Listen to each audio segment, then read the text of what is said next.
My name's Paul Doyle. I'm a recovered alcoholic. The date is April 2000. This tape is part of a collection from the Clarence Snyder retreat at Buckfast Abbey near Plymouth. And the speaker on the tape is American Indian John. We do hope that you enjoy the tape, but the main thing is keep on coming back.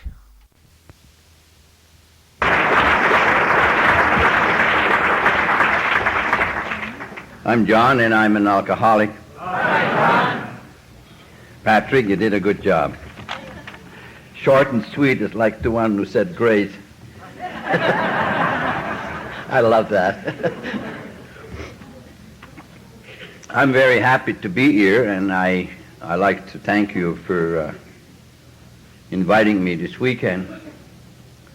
I was having a chat with the young lady from this area this afternoon, and we were talking about how things have changed in life when you are a member of Alcoholics Anonymous. And I was telling her that in my wildest dreams, I would have never believed.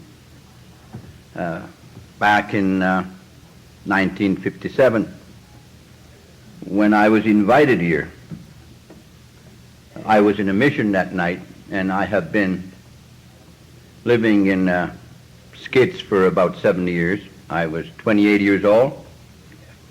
I couldn't read and write, and I have never been married and never had a driving license, never owned a car. Can you imagine if someone came to me that night when I was new in AA and said, "John, you hang in there,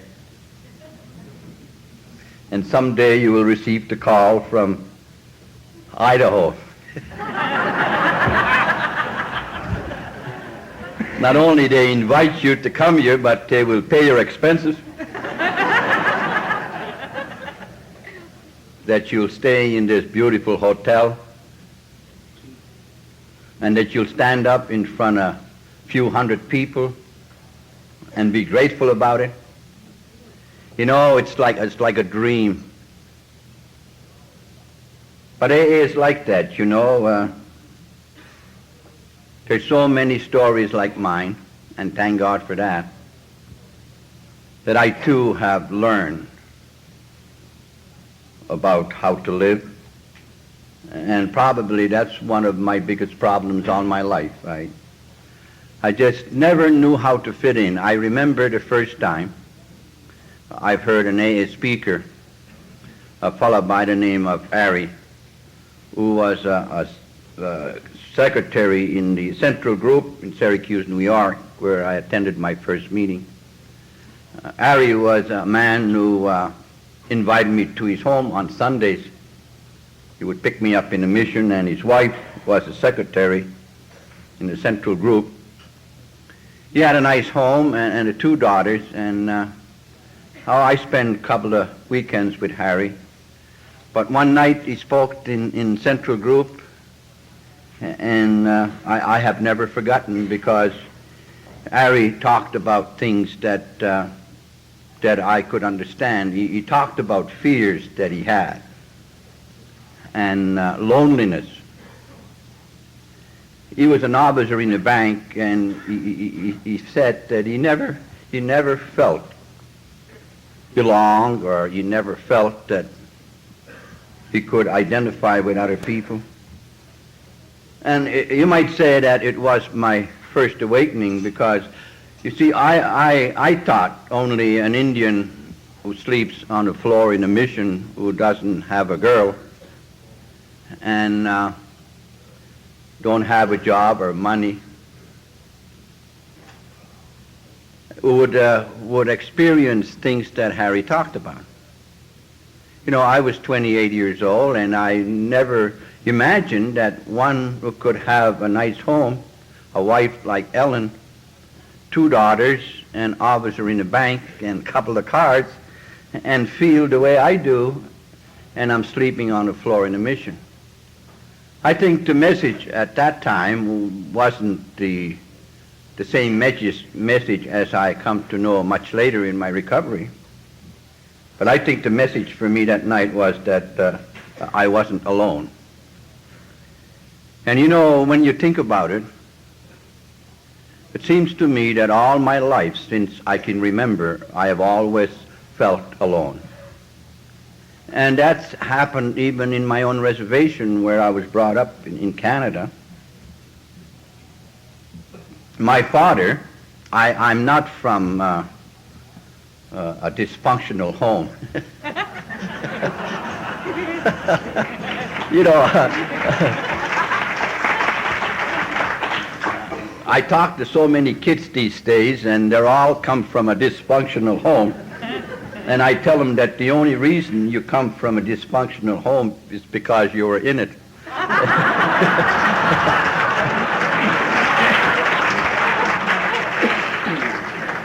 But I'm from a trouble home.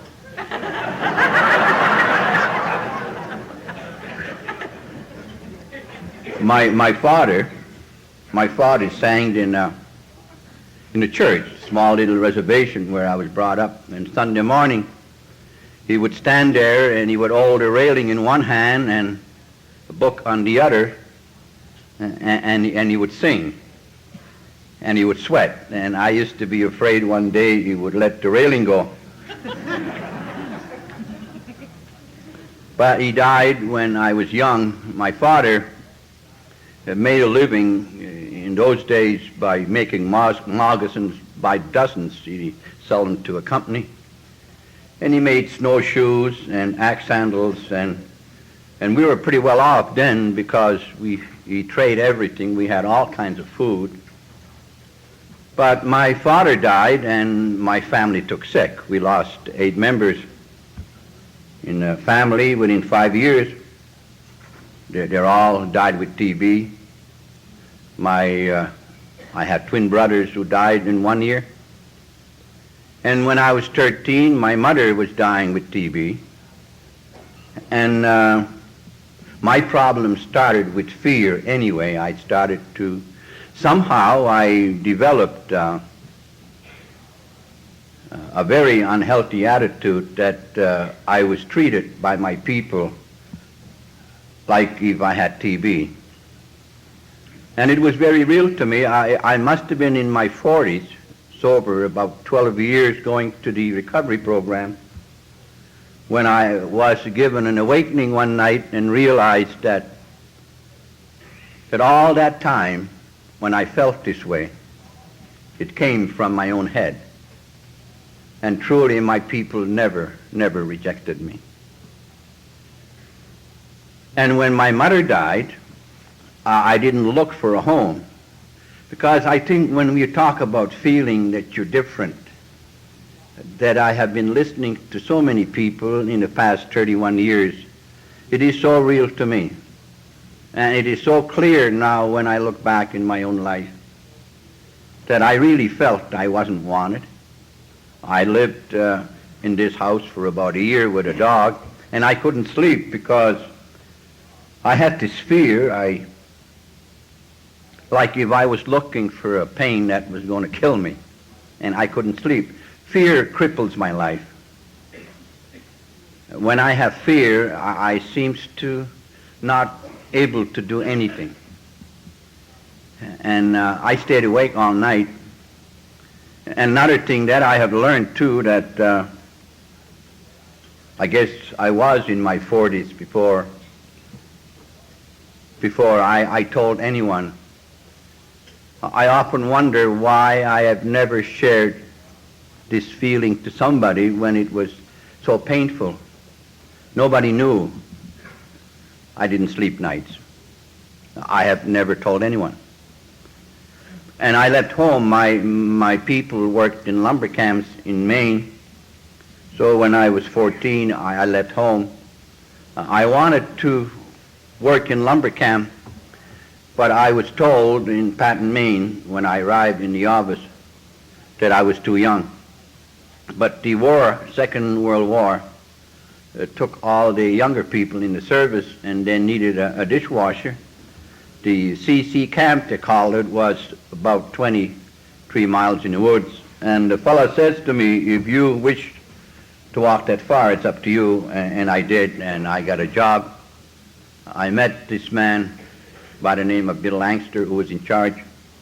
And I was with him for 4 years, washing dishes. And I enjoyed it because he would brought me to his home many Sundays. He also had 2 daughters. and I used to wish a lot in those days. And when you don't drink, you wish a lot. Wishing is not a substitute for something real, but you wish anyway. You know. But it was at his home one day when they were talking about my life with the older people. Someone suggested that maybe it would be wise if I should join the army and join the younger people. So I decided to go back to Quebec, Canada, because my idea was to join the army and go back to my home, just to show these people that I have grown. What I didn't realize was that if you couldn't read and write, Canadian Army doesn't allow you to go on training. If I had known that, I would have never joined the Army. Because even then I knew that this country was ours before it was yours. And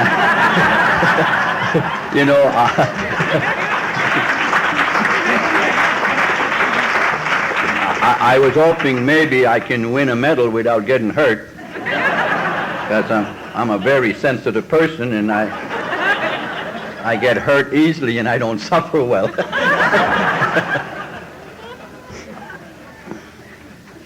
And going to the recovery program, of course, the awakening, it's the state of mind that brings life together. And when you start experiencing the awakening, you start seeing, when you look back, you start seeing things that once you couldn't see. You learn to understand a lot of things that once you could not understand.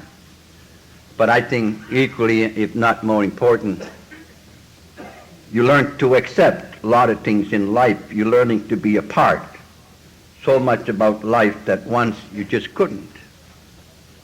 And so looking back in my own life today, of course, I look back with 31 years of learning in my life, and I talk about things now because I have learned to understand.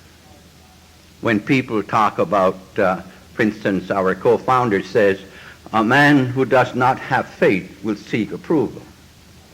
Well, you see, that's what happened to me when they gave me a job washing dishes. I was ashamed of it, and I liked it in lumber camp and in the Army. I was ashamed of it, so I told lies about it. If I go out with a girl, I never told them I was washing dishes. And it became an obsession, really. And I know today the only reason I told lies about it, it's the only way I knew how to fit in life. But you know just as well as I do, you cannot fit in life by lying. Lie does not make you fit in life, But I did, and I didn't like the Army. I didn't like washing dishes.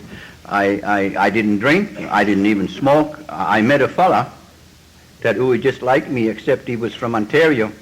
We chum around together, and we talk about someday we do great things. Never did anything.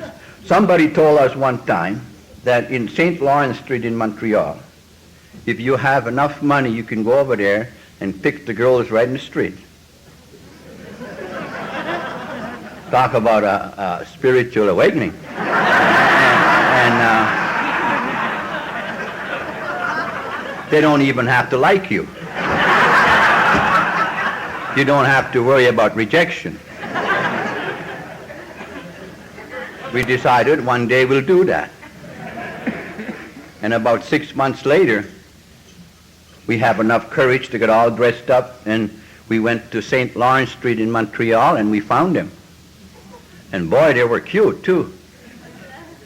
And we stood there. And we stood there. And we stood there longer than most girls did. I didn't know I needed a drink. I just felt what people would say if I do such a thing. No awakening that night either.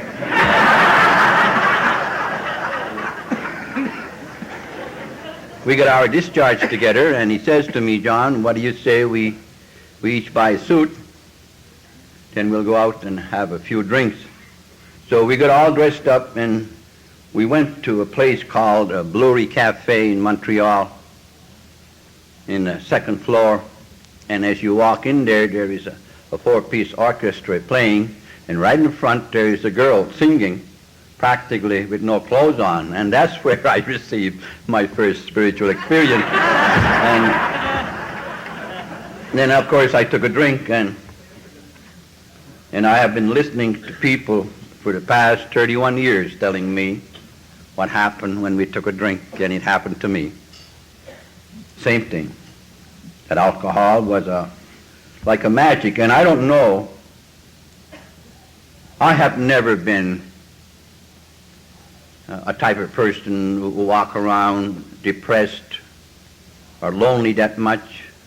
I have always had feelings, sensitive feelings, like I never particularly liked to be an Indian. And I have always told lies that I had no education. I was very sensitive that I didn't talk with English. And I was totally sensitive that I washed dishes in Canadian Army. I always had some things inside that I felt uncomfortable with. But I never thought it was that bad. I'd taken a drink, of course.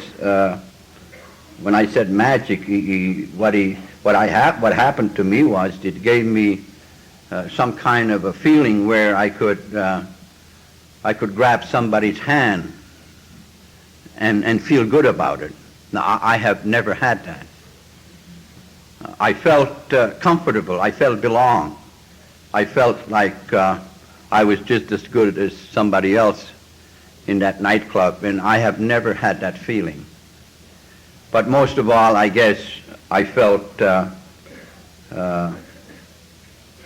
like I didn't give a damn whether you like me or not. And I think that because I never had that experience before, it was like overwhelming for me, and I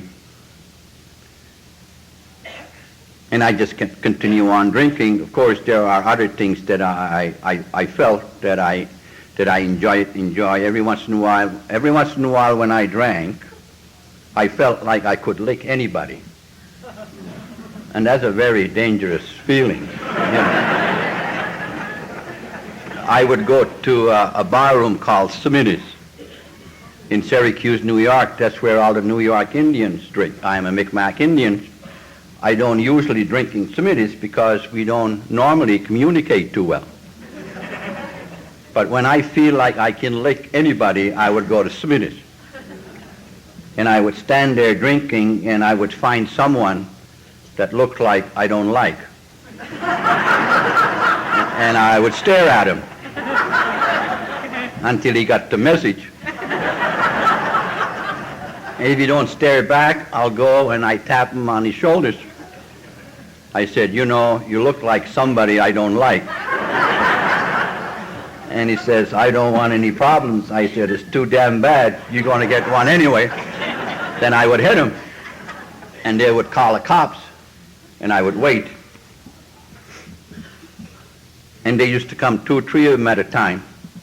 And I never had any dislike with the cops. I'm not a hateful person. I don't think I ever hated anyone. My great desire with a cop is to one day put one of them down. I never succeed, but boy, did I work hard. I had one of them one time, this big, huge guy. I thought I could get him. I pulled him on, but his pants came first before he did, and next morning he came into court with his pants. Now, Judge Dorsey, I didn't know he was an alkie. He brought his pants, he holds them like this in the courtroom. Judge says to me, John, he calls me John. I've been there before, you know. And Judge is laughing. We said, what happened? I said, well, nothing. I just thought I could put him down, but he's so fat, his pants came first. So he started laughing, and people in the court laughing, so I laughed too. Until I got my 3 months in Jimmyville. And they were all still laughing when I left.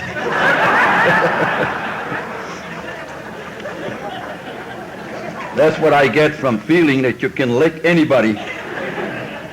Another feeling that I liked is this idea of falling in love 2 or 3 times a month, about 11 o'clock at night.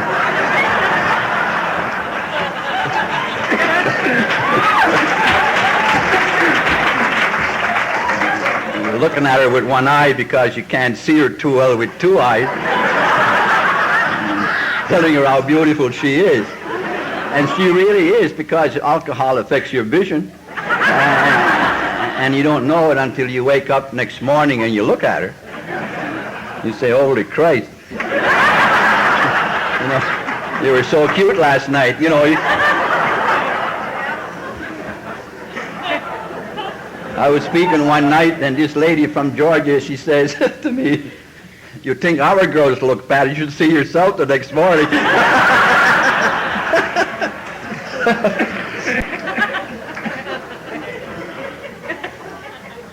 But of course, those days when you were social drinking, and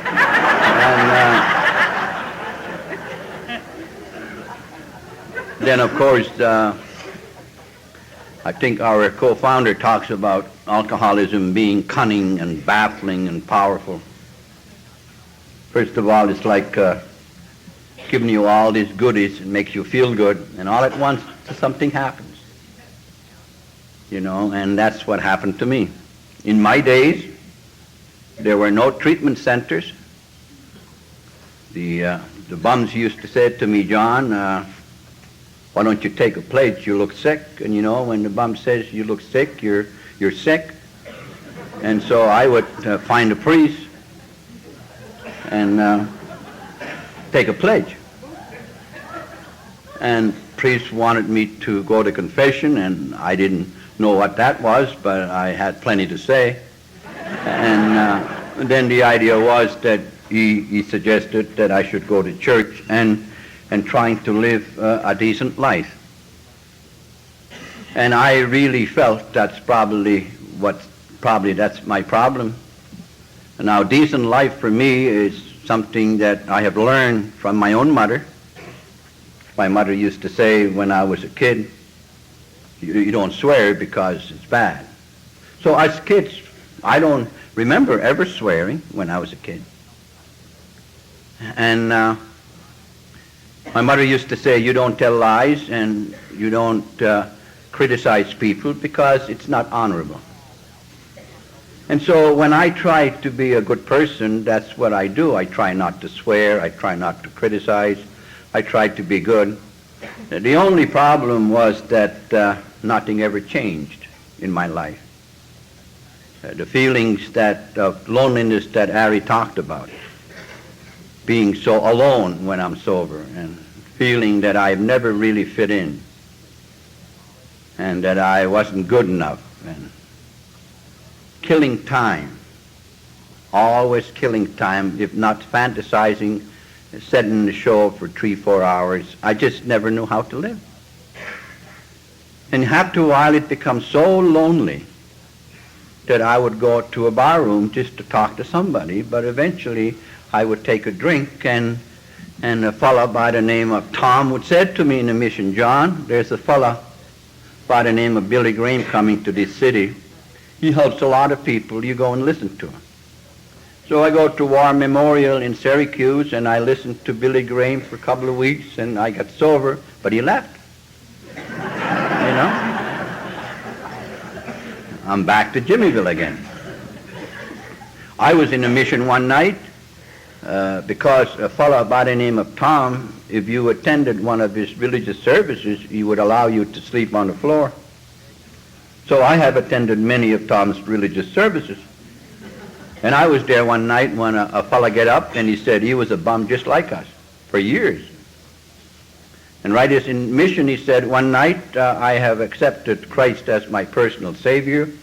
And since then, he said, I have never drank. I work nights. I'm married. I have a home and a brand new station wagon. And he said, any of you bums can do the same thing. All you have to do is move forward. So I moved forward, and I know nothing about Christ. I've been listening to these lumberjacks for 4 years talking about Christ, and you know, by the time they finished with him, you wouldn't believe him either. You know, but I moved forward. I always wanted a station wagon. And next morning, I'm facing a judge. The judge said that the Fayette Park in that city, it's for the decent people to go there on Sundays. It's not for people like me. So it's very, very confusing when you're out there. No, you don't know that you're an alcoholic. You think that you're no damn good, and you're trying to do something about it, and nothing works. And the fellow who came to see me, and when you talk about AA, you know, when I look back in my own life, it all started one night by someone that I never met, who got sober in Salvation Army in Syracuse, came to see me in the mission because someone told him that I needed help. You know, this is what I was saying tonight, when how things have changed in my life since then. He came to me and he said, I'm a member of Alcoholics Anonymous. I said, good for you. I have never met one before. He said, I came here to ask you if you want to go to a meeting. I said, no, because I already had a bed.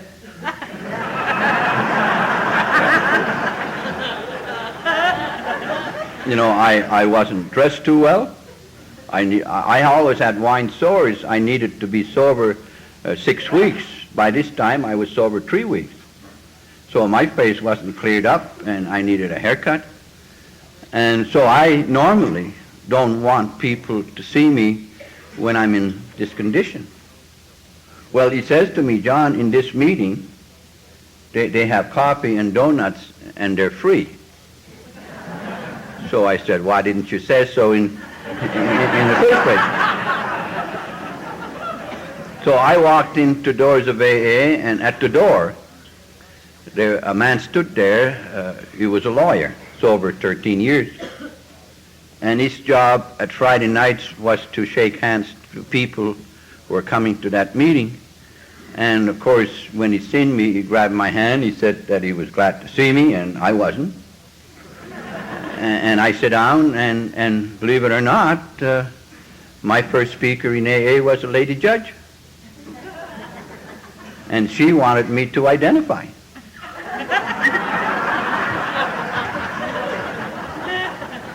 And I said, as soon as I get my donuts.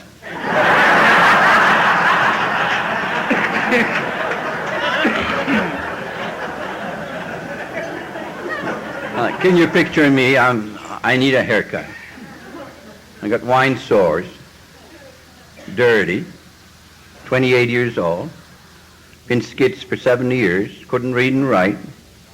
I'm living in a mission. I'm supposed to pay a 35 cents a night, and I'm behind 3 weeks' rent.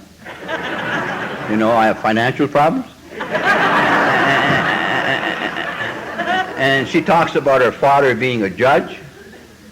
Her husband is a doctor and a director to a general hospital in Syracuse. You know, I felt, what the hell am I doing here, you know? But you know, you look back 31 years later, and you look back with a new vision. And many things you understand. You know, and that's why I think it's the grace of God. I'm so fortunate Because, after a while, a lot of things happen in life that you can talk about. A lot of good things happen. Like when I left home yesterday, I left a 14-room house. I got 2 new cars sitting outside and a truck. I live like a white man, dollar down, and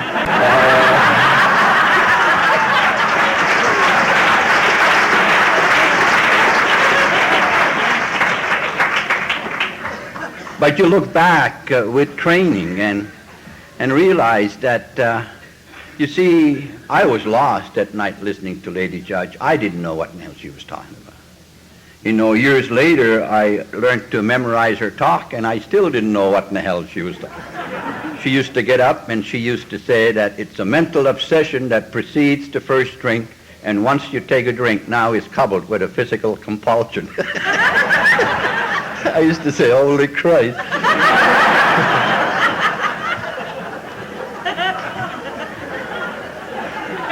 But later on, I've heard things that she taught. She used to say that sometimes she would wake up on the floor in wall-to-wall carpet, and she don't remember how she got there. She said that sometimes she would be so sick that she would crawl to a john, and when she arrived there, she never used the john the way it was designed. She said, I stick my head in there, like if I was looking for serial number or something. And I remember waking up in a sidewalk. Sometimes I don't remember how I got there. And I remember crawling like she did. Suddenly a thought comes to my mind one night, and I said, what the hell is the difference where you wake up if you don't remember how you arrived? What about crawling? I mean, crawling, it's crawling. Whether you crawl to a wall-to-wall carpet or a sidewalk, it's crawling. What about puking? I mean, I don't want to spoil your dinner, but puking, it's puking. You can very well say mine tastes better than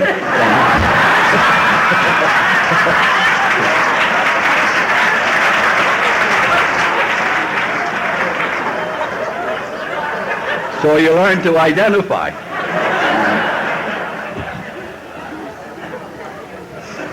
But before I learned to identify, somebody was there. I call them special people in my life. Somebody was there who understood when I could not understand. This is where I am so fortunate. I realized that. Like this lawyer, of all people, in my wildest dreams, I would have never believed that this man who sat at the door knew that I could not identify with Lady Judge. He knew that I felt didn't belong there. He also knew that if I didn't get sober, there is a good chance that I would never live as far as I have lived. Not only he knew that, you see, he did something about it. And when I was leaving, he put his arms around me. And for years, it never meant anything to me. But my sponsor used to bring me have a sandwich free in Mission, and for 10, 12 years, never meant anything to me. Until one day when I was start awakening. Bill Wilson said after having a spiritual awakening as a result of these steps, then I suddenly realized, like my sponsor would stop the car, buy a sandwich to a bum in a mission. Those things become very, very clear in your life after a while, like this lawyer. He says to me, John, I want you to meet some of my friends. And I met people in AA for the first time, and what really touched me, what it always touched me, was this feeling of belong. And I have never, in my 28 years, even in my own reservation, felt I belonged. Now you can say it's the grace of God, but I really believe that God works best through people because it was people. It seems that they were so anxious for me to come back. They were so willing to say the right thing to help me. I could feel it. Perhaps I was ready. But the important thing for me was, too, that he brought me back. And I needed to come back because I needed to learn, like the first drink. I've heard that in AA, and it somehow meant something to me, because I have always known that once I took a drink, I never could stop. I've known that long before I came to AA. What I didn't know, of course, that Our Lady just talked about, that is a mental obsession that precedes the first drink. And once you take a drink now, it's coupled with a physical compulsion. I remember somebody reading a book about our co-founder saying, and I think in the 5th chapter, that we were alcoholics and we could not manage our own lives. No human power could have relieved our alcoholism. See? Now, that didn't mean anything to me. What really meant a lot to me was that there were people like me who were staying sober for a long time. Things like asking God in the morning and thank Him at night didn't mean too much sense to me. Like my sponsor, Pat, I knew Pat. I met Pat in Skits. He was a bum like I was. The only difference was he had a degree. I always said there's nothing worse than a bum with a degree. But Pat walked into Central Group one night, all dressed up. He came to me and said, "John, I'm your sponsor." And he said, "I have a car outside. I will bring you home." And Pat would pick me up every night and bring me to a meeting. Pat had a problem. He was always late. You know, and I didn't realize I was a perfectionist. I mean, if you see me laying in the sidewalk with long hair, wine sores, and dirty, you wouldn't stop and say, "This man, he's a perfectionist." You know?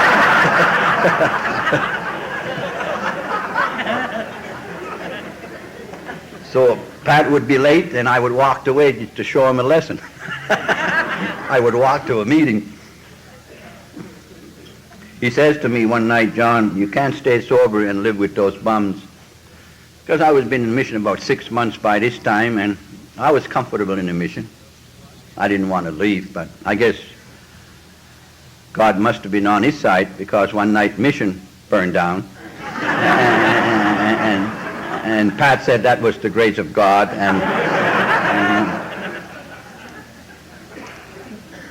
So he gave me, I worked in the 12-step house for about a year. And it's not a 12, yeah, it's an open house, they call it in Syracuse. They paid me $14 a week, and my job was to wash floors and answer the phone, make coffee. But I got thrown out of there by people who play cards. I had a fight with them one night, and they threw me out. And next morning, my sponsor brought me to Salvation Army, and I worked there for 3 years. When I was sober 5 years, I was 33 years old. I was living in Salvation Army. And I was having a terrible time. That loneliness that I had, it came back. You know, even sometimes in AA meeting, I was lonely. And fears. Only the feeling of being different never came back, because I have always felt that I belonged here. But I could not understand. And I left Syracuse, and I really didn't know where I was going, but I just wanted to leave because I wasn't comfortable. And at 1:30 in the morning, I arrived in Marlborough, Mass, and to a little town that I have never been before, and I was broke. I slept there's a flop house in the main street, so I slept in the men's room. And the next night, I went to a meeting, and I met a fella by the name of Paul, who owned a restaurant. And he says to me, "John, they're starting a new group in Worcester, Mass, Monday night. Would you like to go?" I said, "Sure." And I walked into my first step meeting in Worcester. They had no step meetings in Syracuse in those days. And what they did then, and still doing today, was to read the 7 or 8 pages of the first step. And after they finish reading it, then you have people from different walks of life. They would start to share. They would start to express their own ideas, their insights, their beliefs as to what this particular step means to them.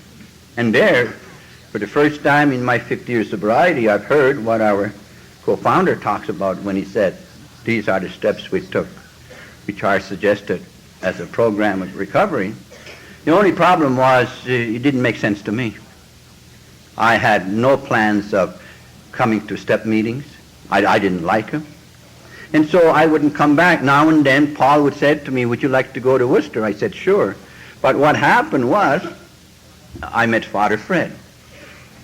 Father Fred, who's sober 28 years now. He's 78 years old. He was new at the time, and he was going all the institutions, and he wanted me to go with him.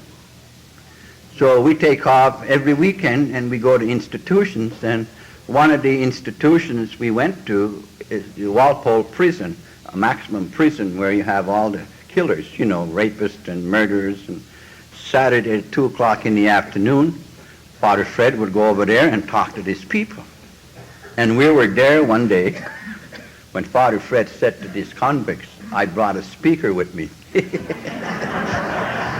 At first I didn't thought it was me because he promised me not ever to ask me because I told him I didn't talk with English and I don't have an education. He told me not to worry about it, and I thought it meant no. So I looked around and I know nobody was there. I knew I was caught. And I don't know, I was so scared. What can you say to prisoners, to killers, You couldn't very well stand up and tell them how you tear a cop's pants. I mean, these people have pride. I mean, they have pride killing you, never mind. But I said something, and on my way back, I said to Father Fred, I thought you promised you shouldn't ask me to speak. He says, I tell lies.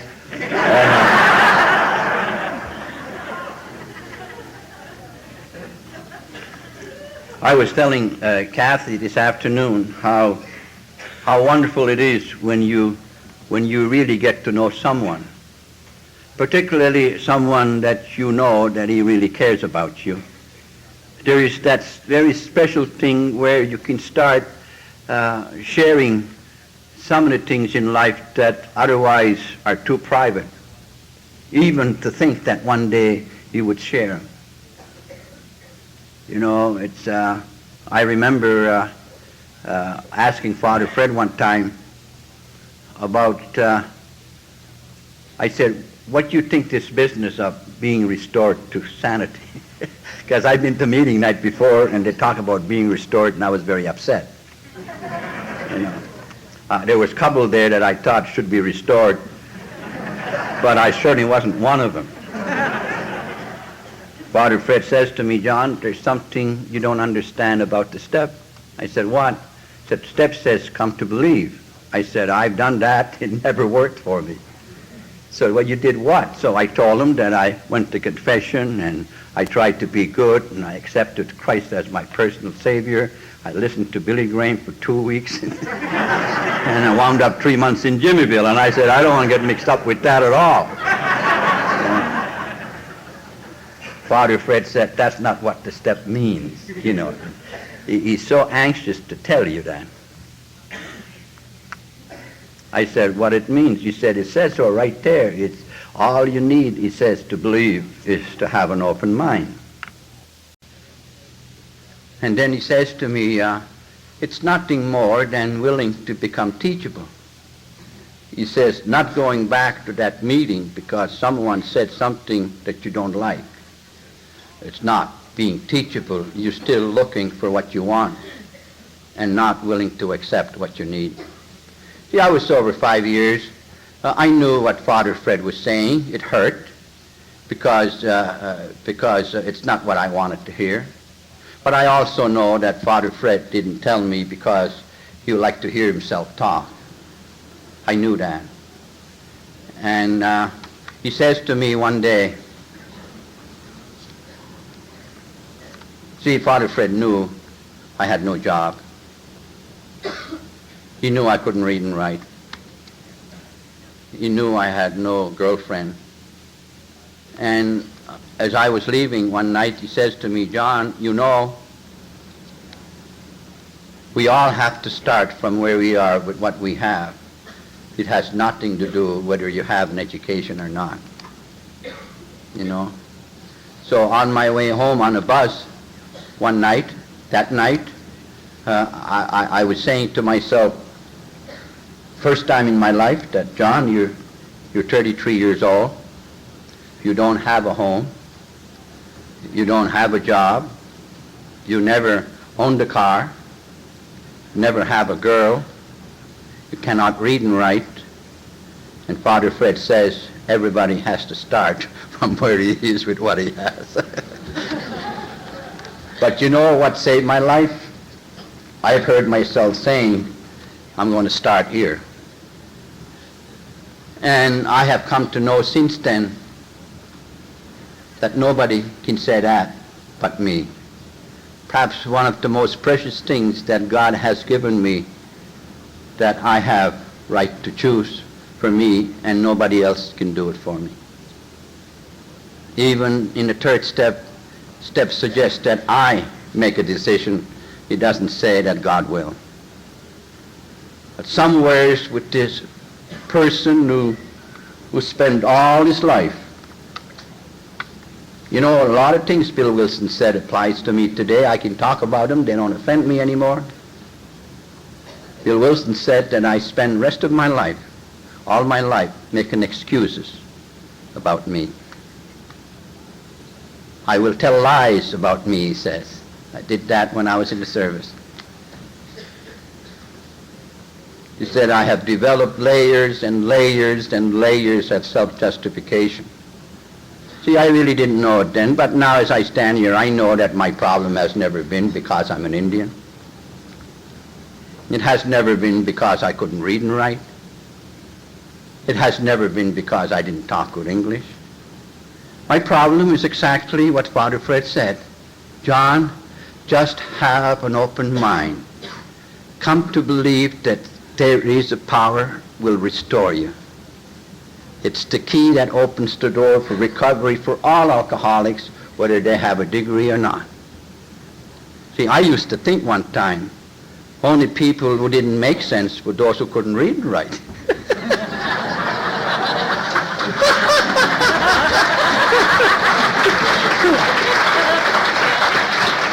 One of the guys I sponsor, he's a scientist. You think you and I got problems. This guy, he thinks. He should never think. The other guy is a minister. Calls me up one morning, said, John, tell me about fifth step. 11th step. I said, you haven't gotten off the first one yet. So next morning I went to see Paul like I always did. This morning Paul says to me, Rita, who is the waitress, wants you to know if you could paint her house. She wants an estimate. So I went over there and I walked around 3 times. I went in there and I said to Rita, it'll cost you $300. And I got my first job because other contractors wanted $1,200 to $1,400. I said to Paul, I have a job, but I don't have any money. He said, go back and ask Rita. And she gave me a money, $100. So I got me a room, $7 a week with a kitchenette. I bought a pair of coveralls. I figured if I'm going to be a president in my own company, I should buy a white coveralls. I went to a meeting that night, and I met a fella. He came to me, and he said, John, I'm told you're looking for a ladder. I said, yes, I do. He said, I work for the telephone company. Monday morning, he said, I will deliver you a ladder. But don't tell anyone, it's against the rules. The damn thing is yellow. You can see it miles away. This guy was sicker than I was.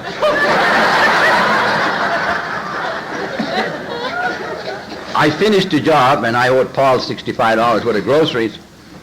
And then I was at the meeting one night, and this plumber, he came to me, and he said, John, I'm told you're painting houses. I said, I do.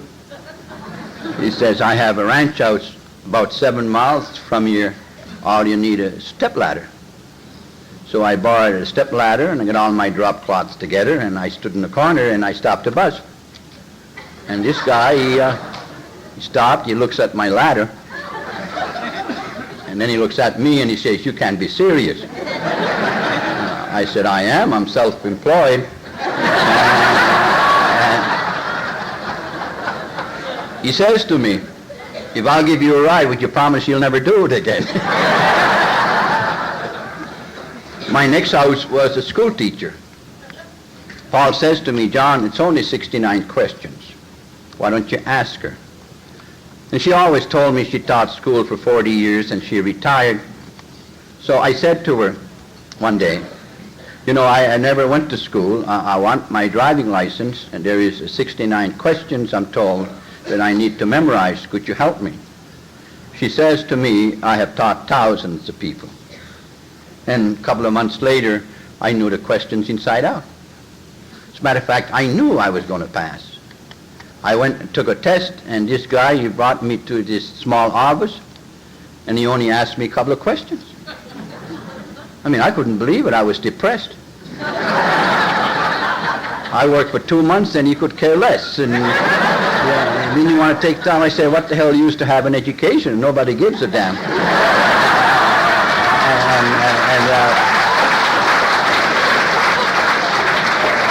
But I got my license, and Paul came to see me with this big black station wagon. I used to call it 11 passengers because I used to bring 11 people to a meeting. Paul said, "For $750, it's yours." But I had no money. This lady who belonged to our group, she says to me, "John, if you can get $250, I'll co-sign for you." So I borrowed $250 where I was painting the house. She co-signed for me, and here I was, in my 5th year sobriety, a president in my own company. And I had a driving license and 11 passenger station wagon. And so I decided that I should find me a girlfriend.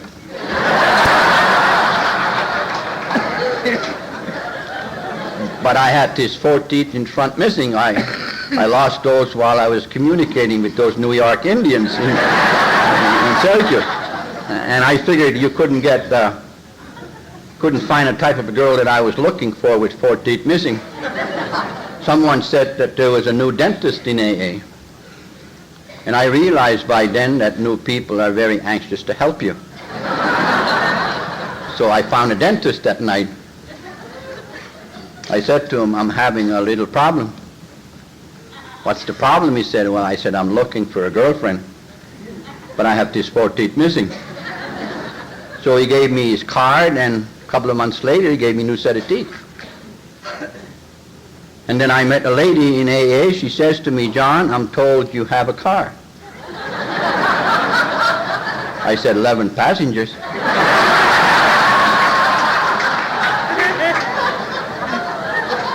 She said, I run a home of an alcoholic women.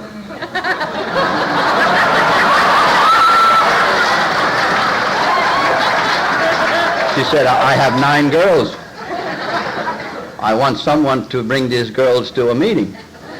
Would you like the job?" I said, "I'll be very happy to." And that's where I met my wife, Kathy. On our way back from the meeting, I said to her, "Would you like to go out on date?" She said, "No." I mean, she didn't even think. It was a total rejection. And of course, I get hurt, and on my way home, I said to myself, "Who in the hell she thinks she is? Here she is living with those 9 women. None of them have anything. And here I am, I'm president in my own company. I got a new set of teeth. I drive 11 passenger station wagon. Who the hell wants her anyway?"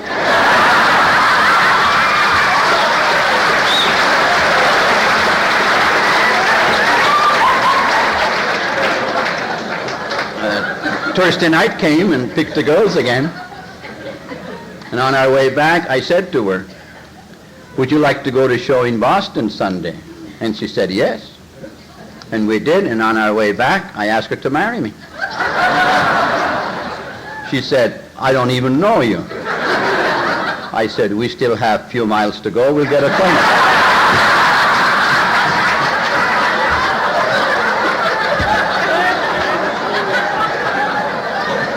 And 3 months later, we were married.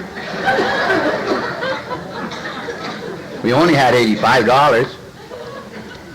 We rent a 3-room apartment. We paid $13 a week, and we moved in there. I mean, we walked in there. Kathy had no clothes. I had no clothes. This place had no bed, no furniture. It was empty. And the only thing we had was the coffee table. The fellow who run the Fate House once made a furniture, so he made a coffee table for us. My wife says, where are we going to sleep? Well, I said, we sleep on the floor. What the hell, I've been around long enough to know you can have fun on the floor. You know, I'm sick, not stupid.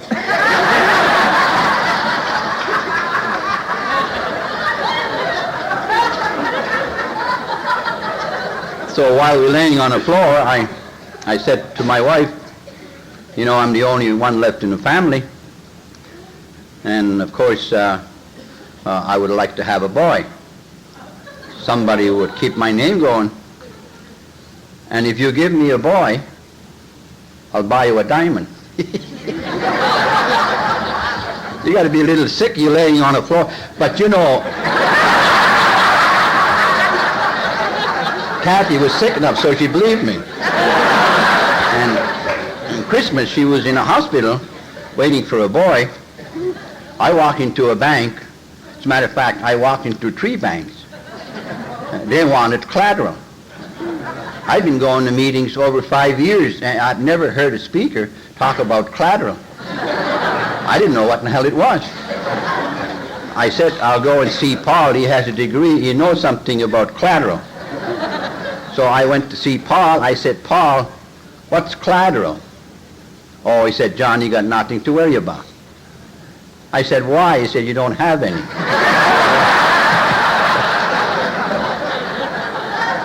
So I said, what can I do? He said, you can pray. I said, Christ, Paul, they don't need God, they need collateral. You know. So I went to Hudson, which is only 5 miles from where I live, and I met this gentleman who was retiring from the bank that year, and I told a story about Kathy and I, that I promised her a diamond. She's having a baby, and well, she said, I don't usually lend money with sad stories. But then he says, how much do you want it anyway? I said, $400. And he gave me $400, and I walked into Allen Jeweler store. I said to him, show me the best diamond that you have, and he did. I said, show me the cheapest one you have, and show me one for $150. I said, I'll take it. He said, do you want to charge it? Of course. I said, of course. And gave it to my wife. And a couple of mornings later, she calls me up, and she said, honey, it's a girl. I said, you got to be kidding. She said, no, I'm not. Next Christmas came along, and she was in there again. Calling me up, she said, honey, it's a girl.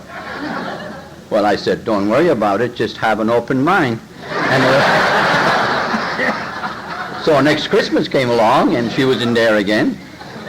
Called me up, he said, honey, it's twin boys. So you know what I say.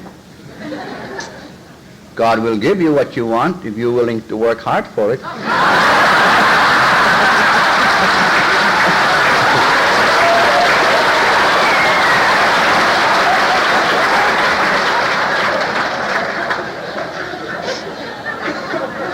Anyway, we decided that next Christmas we hang our stockings and wait for Santa Claus, but 2 years later, a girl came along. 2 years later, another boy came along. Now they're all grown up. My youngest one is just 19 now. My oldest daughter is the only one who had problem with alcohol, and she's in the program. The rest 5 are not. My twin just returned from Germany 2 weeks ago. He studied languages. He was in McGill University in Montreal, and he was the last one in the college. I have another son. I myself learned how to be a carpenter. And about 12 years later, I've learned enough about building codes and all that, so I took a test and I got my license as a general contractor. My twin works for me. And so this is my story, Kathy and I. And I guess it's the story belongs to, particularly to someone who might be here tonight, and you said to yourself, like I used to say, you know, I really don't have an education. Or maybe you're an Indian and you're thinking that you're different, or that you wouldn't speak because you don't talk good English.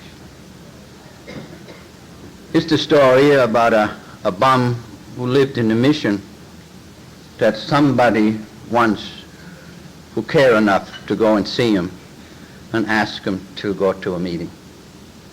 Story about a lawyer who knew what St. Francis talked about when he said, Lord, I pray that I may understand rather than to be understood, that I may love rather than to seek love, that I may console rather than to be consoled, for it is in giving that you receive and self-forgetting that you find. He was a lawyer, not only understood, but you see, caring person is a very special person in the eyes of God. You don't need an education or wealth. Caring comes by believing in something. He was a man who put his arms around me and introduced me to his friends. My sponsor, is dead now, took a drink after 17 years. He died in West Street, where I met him. He brought me a sandwich. I realized that anybody who stopped a car in a restaurant and buys a sandwich to a bum in a mission is something very special. I'm grateful for that. And there was Paul. Paul, who always thought that I could do better, who brought me to my first step meeting, who got my first car, this beautiful blonde, a very healthy looking blonde, who co-signed for me, Father Fred, who cared enough to guide me, who cared enough to tell me the truth, who cared enough to start using my head by thinking, I have a choice too. I can choose, you know. I can start here. And then, of course, my wife, Kathy. I guess I'm the type of person would have never get off my ass and go to work if I didn't really love someone and I didn't want her to go hungry. You see, many of us know hunger only because we've been hungry. When my kids were dying, my mother used to write a note to Indian agent. It was 14 miles one way. Maybe, he said, today we'll get food. But it was, in those days, it was rough times for everybody. There was no food. She used to send me in the woods every day to cut wood. I used to thought that she abused me. My mother used to say, John, I'm proud of you. You're so strong. You're so different. I was. I was strong in the sense that TB didn't get me. But I wasn't different. I didn't like going in the woods and cut all day, you know. And then I look at my 6 children today. When my children go hungry, you walk down and open one of the refrigerators, because I have 2 of them. When you worry about hunger, you buy a lot of food. All they have to do is open the refrigerator. We all love our kids. None of us, I am sure, there is not one person in this room would want to see her kids go hungry. You know, when my kids are cold, they just turn that damn thing to get warm. You know, those things are little perhaps to some people, but to some of us, we learn to be grateful. Other things, sometimes even too scary. I was sharing that to Kathy today. It is something very special that when your fellow man honors your opinions in life. It is special because you and I know if there is anything special of all of us, it is so only because we have willing to earn it by exercising the very gift in which that God has given us, gift that allow us have right to choose for ourselves. To be able to ask a minister or a scientist to say to me, John, could you be my sponsor? It is something so natural today, and yet at one time in my life, I would say to myself, you got to be kidding. You got to be kidding. To be asked to come here and to stay in this hotel, as many times as I have done so, I've always thanked God at night that I'm here. To be able to stand up here knowing that there are people here with all kinds of degrees, wealth maybe, and I don't have any, and I don't even talk with English, and yet deep in my heart, I am grateful. I'm grateful because I'm not scared anymore, and I didn't come here because I thought for 1 minute that I have to prove to you anything except to share my life. Thank you very much.